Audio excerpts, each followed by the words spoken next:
વલસાડ જિલ્લાના ખેતી પ્રધાન ઉમરગામ તાલુકામાં ઉદ્યોગોના આક્રમણ સામે હવે ખેતી અંતિમ શ્વાસ લઈ રહી છે, જે વિકાસની આંધળી દોટમાં વિનાશનું જીવંત ઉદાહરણ પુરવાર થાય છે।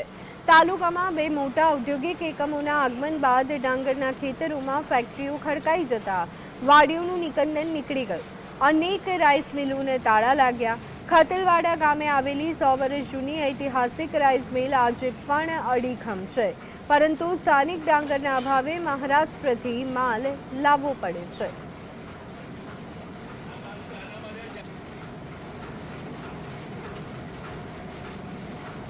करता तो अभी 10 થી 12 જણનો માલ રહી જતો હતો। તે નેક્સ્ટ ડે અમે મિલિંગ કરતા હતા। એટલું મિલિંગ આવતું હતું અને એટલું વેચાણ માટે બી આવતું હતું કે અમે લઈ નહીં શકતા હતા, એટલો માલ આવતો હતો।